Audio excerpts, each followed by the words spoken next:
Good morning to all my US and UK friends.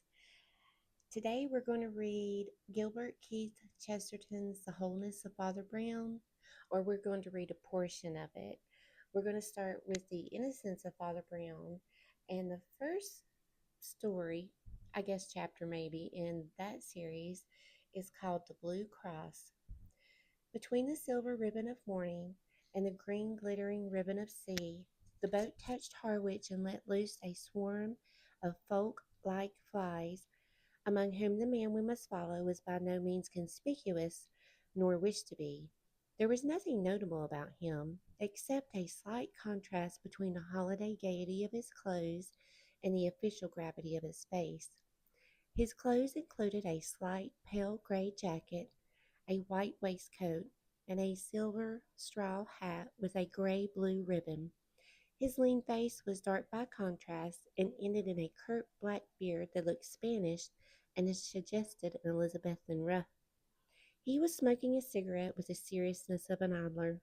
There was nothing about him to indicate the fact that the gray jacket covered a loaded revolver, that the white waistcoat covered a police card, or that the straw hat covered one of the most powerful intellects in Europe, for this was Valentine himself, the head of the Paris police and the most famous investigator of the world, and he was coming from Brussels to London to make the greatest arrest of the century.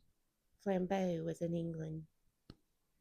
If you enjoyed this read aloud, let me know and I'll continue the story.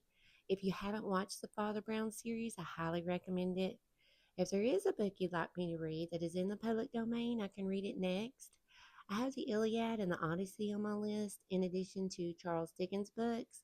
Most or all of the Father Brown stories are in the public domain in the US and the UK. Therefore, no permission is needed to read it aloud or post online. It is not intended to infringe upon any copyright. I am just doing something that I love, and I'm sharing it with you. I hope everyone has a great day or evening, as it may be, and I'll see you tomorrow.